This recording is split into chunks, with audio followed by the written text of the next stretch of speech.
Hey guys, and we're back at NQC Live. We're so excited. Thank you all for joining our Christian Talk of the Town. Stuart, tell us who we got. We have the world-renowned Michael Booth from the Booth Brothers. Anybody that knows anything about Southern gospel music, these guys came on the scene years and years. I believe you guys started with your dad. Started with Dad. Family group, and then 1990. Yeah, and then you fired your dad. And got rid of him. Which is horrible. Too much control. But lately, you guys don't have very many personnel changes. I think you've only had a couple of baritones in there in the middle of it. And Jim Brady recently.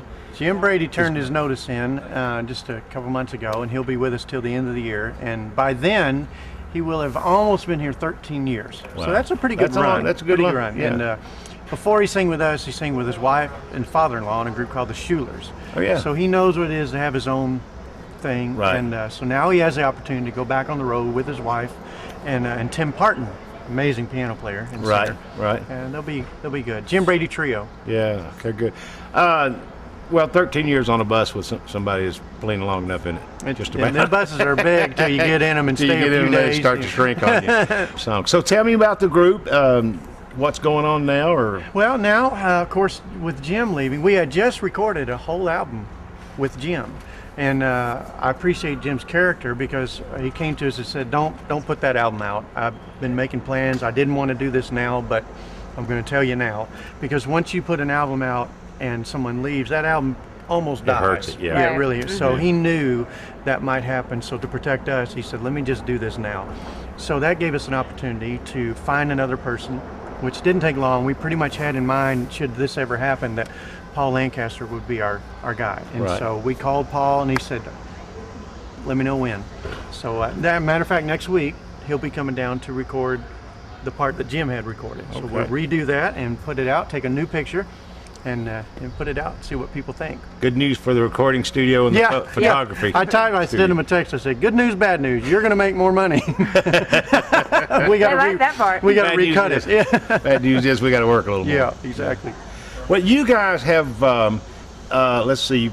In the past couple, you've been touring with Gaither a lot. Are you? We started with Bill in around '01, and probably were on the tour full time with him for about 7 years, which was what I call free college. Right. I sat by the stage every night and just literally took notes because there was a reason he's where he is. Mm-hmm. I mean, God's blessing, obviously, but God gifted him, and then he developed his talents and skills in speaking to an audience, of knowing what region in the country, how to speak to this audience here. When you're with Bill for any period of time, you'll start getting your own audience. Right. And he was very gracious. He said, look, when you have a good audience, go sing to them and come back when you can. So we're not with him as much as we have been in the past. Right. But with his blessing, we're just out singing to a crowd he helped build for us. Yeah. Let's get a little behind the scenes. We were talking about, y'all were talking about the bus, how crowded it can get and how crazy it can get.